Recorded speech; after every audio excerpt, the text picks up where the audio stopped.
안녕하세요. 40대 초반의 전업주부입니다. 남편은 나이가 좀 많은 편이에요. 사업을 하고 있고 돈을 많이 벌고 있어요. 맞아요.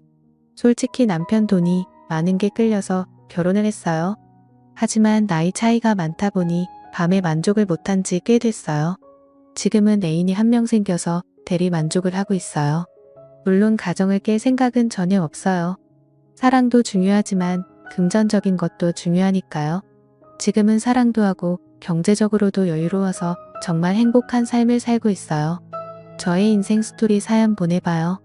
저는 어렸을 때부터 미모가 남달랐어요. 어릴 때부터 남자들이 대시를 많이 했어요. 어느 날부터인가 동네 오빠들이 많이 치근덕거리기 시작하더라고요. 또래보다 성장이 빠른 편인데 키도 친구들보다 큰 편이고 몸매도 벌써 여성스러워지기 시작했거든요. 그렇게 동네 오빠들이랑 몇 번 사귀어 보기는 했는데 동네가 좁아서 그런지 솔직히 마음에 확 드는 남자들은 없었어요. 그냥 만나서 캠퍼에 가서 음료수도 얻어먹고 영화도 보고 밥도 먹고 딱 그 정도였어요. 그러던 중 대학생이 되고 서울로 이사를 왔어요. 대학교 근처에 집이 있었는데 대학생 오빠들은 남달라 보였어요. 처음으로 술맛을 보고 나서 몽롱한 그 기분에 빠져서 친구들과 자주 술을 마시게 되었죠. 그렇게 술을 먹으면서 대학생 오빠들과 헌팅도 하고 그랬어요. 그러다 정말 잘생긴 오빠를 한 명 만났습니다. 그 오빠는 대학교 2학년이었는데 정말 잘생기고 키도 크고 너무나도 멋있었어요. 그 오빠 자취방이랑 우리 집이랑 비교적 가까웠는데 시간만 되면 오빠 집에서 같이 놀았어요. 그러다 자연스레 연인으로 발전되게 되었던 거죠. 그렇게 저는 처음으로 그 오빠에게 모든 걸 다 쏟아부었죠. 그렇게 몇 개월 사귀다가 오빠가 군대를 갔어요. 오빠가 군대 가기 전에는 정말 시간이 날 때마다 부모님께 핑계를 대며 오빠와 함께 보냈었죠. 그러던 중 시간은 빨리 흘러갔고 오빠가 입대를 할 때 너무나도 슬퍼 눈물이 나고 군대 전역할 때까지 오빠를 기다리겠다고 약속을 했어요. 당시에 저는 원하는 학교를 가지 못해서 재수를 했고 군대를 기다리는 동안 공부를 열심히 하기로 했죠. 오빠가 다니던 학교가 스카이급은 아니더라도 조금 괜찮은 학교였는데 제 성적으로는 절대 가지 못할 정도였어요. 초등학교 때까지는 공부를 곧잘 했는데 중학교 때부터 남자들과 어울리면서부터 공부를 열심히 안 했기 때문에 그 당시 성적으로는 절대 가지 못할 곳이었어요. 엄마를 졸라서 과외를 시켜달라고 했어요. 정말 열심히 공부해서 오빠 제대 후 캠퍼스 커플이 되어서 같이 학교를 캠퍼스 커플이 되고 싶었거든요. 우리 집이 그렇게 어려운 집은 아니었기 때문에 엄마는 스카이 학교에 다니는 대학생 오빠를 과외 선생님으로 구해줬습니다. 과외를 하게 된 오빠를 처음 봤을 때 솔직히 외모가 그렇게 잘생기지는 않았어요. 키도 보통의 얼굴도 보통의 모든 게 보통 수준이었어요. 군대에 간 남자친구가 워낙 잘생긴 얼굴이었기 때문에 과외 오빠는 제 눈에 들어오지도 않았어요. 오빠가 100일 휴가를 나올 때까지 편지도 쓰면서 오빠 생각만 하면서 지냈어요. 물론 과외도 하면서 공부도 열심히 했어요. 드디어 남자친구가 100일 휴가를 나왔고 오빠랑 정말 행복한 시간을 보냈어요. 하지만 5일간의 시간이 5초라고 해도 속을 만큼 시간은 너무 빠르더라고요. 그렇게 휴가가 끝나고 오빠가 다시 군에 들어가는 날 너무나도 슬펐어요. 오빠 휴가 때까지 다시 기다려야 한다는 게 너무나도 슬펐습니다. 그러다 보니 점점 힘들기 시작했어요. 과외 오빠는 정말 똑똑했어요. 아는 것도 많았지만 착하고 친절해서 하나부터 열까지 세세하게 가르쳐 주었어요. 오빠랑 과외를 하고 첫 모의고사에서는 그렇게 성적이 오르지 않았지만 두 번째 모의고사에서는 여태까지 맞은 점수보다 훨씬 높은 점수를 받았어요. 엄마랑 아빠도 크게 기뻐하시며 오빠에게 보너스를 줬던 걸로 기억나요. 제 점수가 오를수록 공부가 재미있어 적고 똑똑한 과외 오빠가 너무나도 멋있어 보였어요. 뇌생남이라고 그렇잖아요. 어느 순간부터 과외 오빠가 남자로 보이기 시작했어요. 아무리 잘생겼더라도 군대에 있어서 못 만나는 남자친구보다는 외모는 보통이지만 똑똑하고 지적인 과외 오빠에게 끌렸어요. 게다가 남자친구의 100일 휴가 때 5일 내내 같이 붙어 있다 보니 오히려 남자품이 더 그리워지기 시작했어요. 게다가 과외 오빠도 저를 싫어하지는 않는 것 같기도 했어요. 과외 오빠가 점점 좋아졌고 그래서 부모님이 늦게 들어온다고 한 과외날에 제가 과외 오빠를 유혹했습니다. 과외 오빠는 당황했지만 저를 거부하지는 않았어요. 과외 오빠는 생긴 건 순진하게 생겼는데 외모와 달리 정말 깜짝 놀랐습니다. 군대에 있는 제 남자친구와는 비교가 안 됐어요. 한번 그런 시간을 보내고 나니 과외 오빠와는 마치 연인처럼 지내게 되었습니다.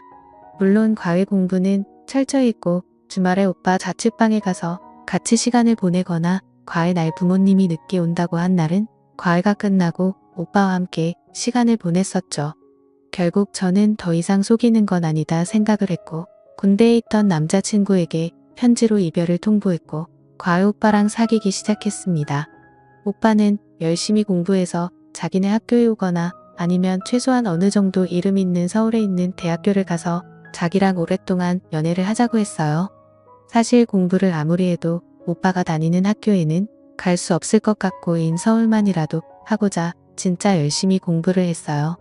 마지막 모의고사에서는 그래도 인서울 할 수 있을 만큼 성적이 나왔어요. 오빠는 자신의 일처럼 기뻐해 주더라고요. 그러던 중 수능을 보기 며칠 전부터 몸이 좋지 않았는데 수능날 정말 컨디션이 엉망이었어요. 수능 점수는 최악이었고 저는 너무나 속상해서 울고 말았어요. 수능 점수가 나오는 날 정말 모든 걸 포기하고 싶더라고요. 저는 삼수를 하기를 원했지만 부모님은 삼수는 안 된다고 했어요. 차라리 점수에 맞춰서 대학교를 가서 성적 관리를 해서 편입을 하라고 했어요. 삼수했는데 성적이 안 나오면 사수오수하다가 아름다운 20대 초반을 다 날린다고 했어요. 차라리 안 좋은 학교라도 대학교 가서 신입생 생활도 즐기고 대신 열심히 공부해서 학점 관리를 잘하라고 했어요.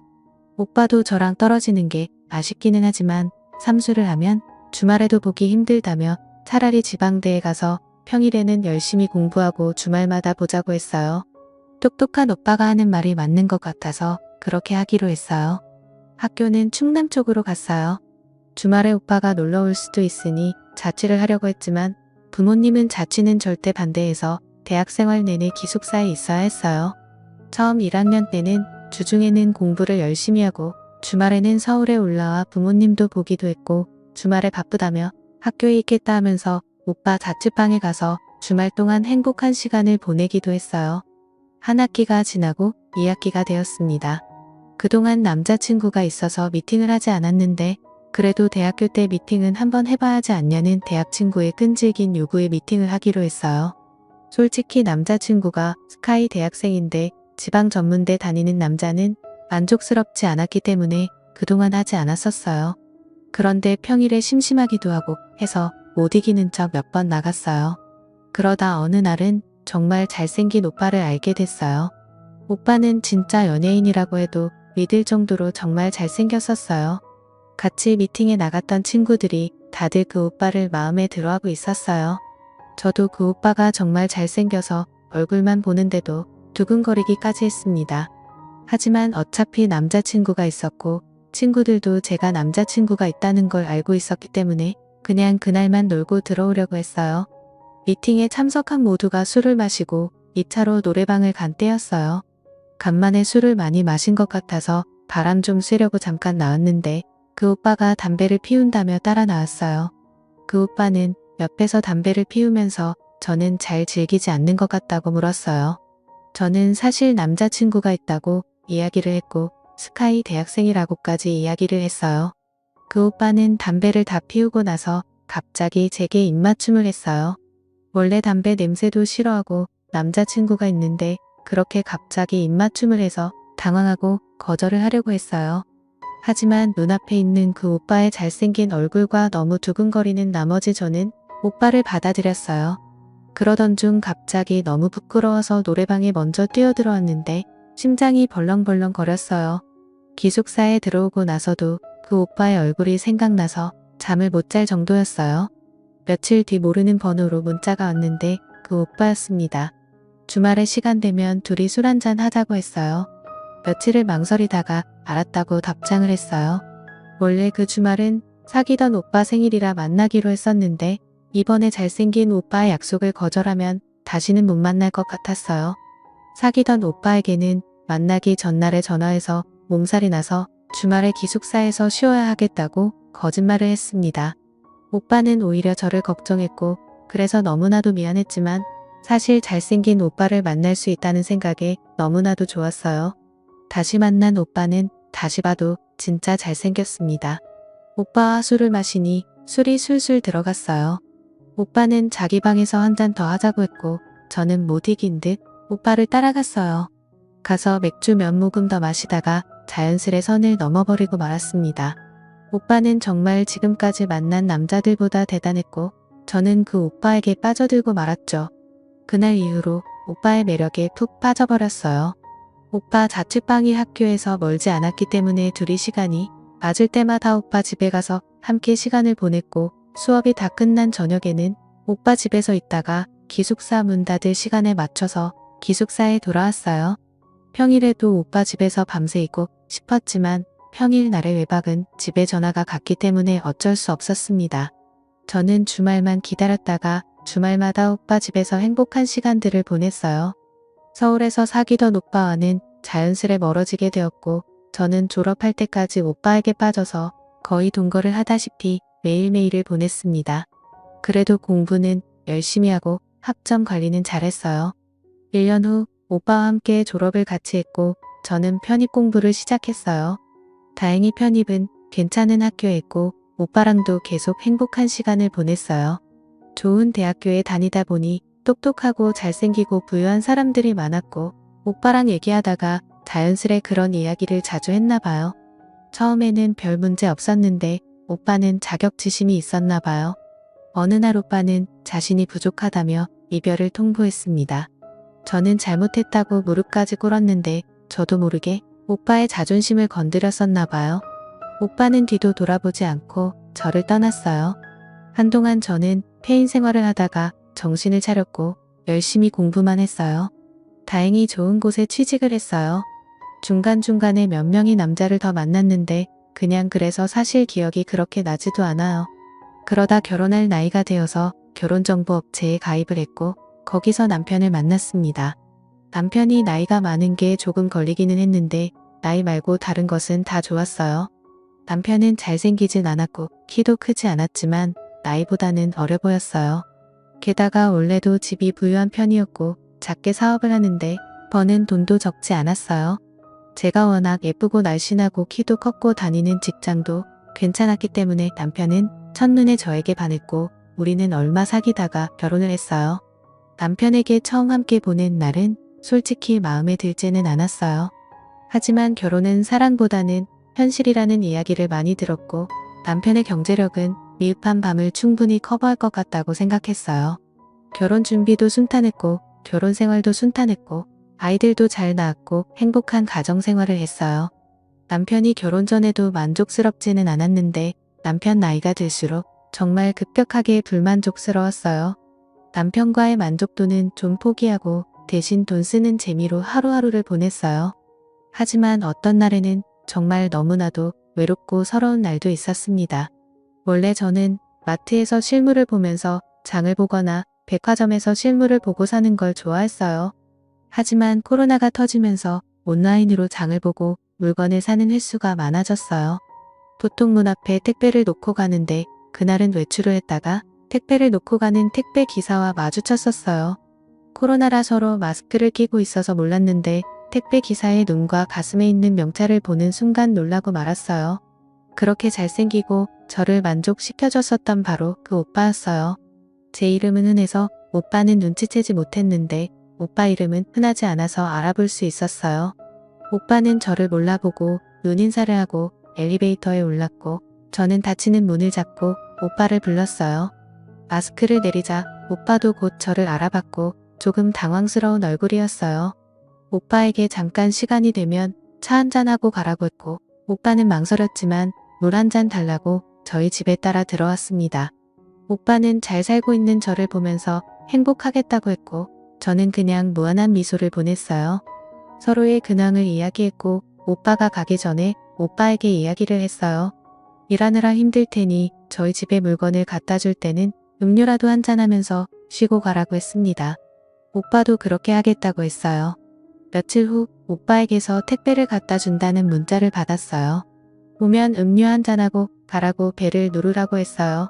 오빠는 벨을 눌렀고 10여 분 집에 있다가 갔어요. 그렇게 몇 번 우리 집에 들였는데 오빠를 보면 볼수록 예전에 행복했던 날들이 기억이 났어요. 그래서 결국 하루는 오빠가 오는 시간에 맞춰서 좀 꾸미고 오빠를 기다렸습니다. 그리고 오빠에게 직접적으로 말을 했어요. 오빠와 예전처럼 지내고 싶다고 했어요. 오빠는 잠깐 망설였지만 이내 저를 받아들였고 우리는 10여 년 만에 다시 만나기 시작했습니다. 그날로부터 지금 우리는 이렇게 2년 이상을 만나고 있어요. 오빠를 만나고 나서 저는 삶의 활력소를 찾은 것 같아요. 세상에 자신과 궁합이 정말 잘 맞는 사람들이 있나 봐요. 저는 전생의 오빠와 부부였는지 너무나도 잘 맞았어요. 남편에게는 미안하지만 제 마음을 속이고 사는 게 더 잘못했다고 생각하며 스스로를 다독이고 있습니다. 지금 남편과 이혼하고 이 오빠를 편하게 만나고는 싶은데 솔직히 이 모든 재산을 포기하는 게 쉽지는 않네요. 제가 어떻게 하는 게 좋을까요? 솔직히 사랑이냐 돈이냐 잘 모르겠습니다. 현명한 조언 부탁드려요. 감사합니다.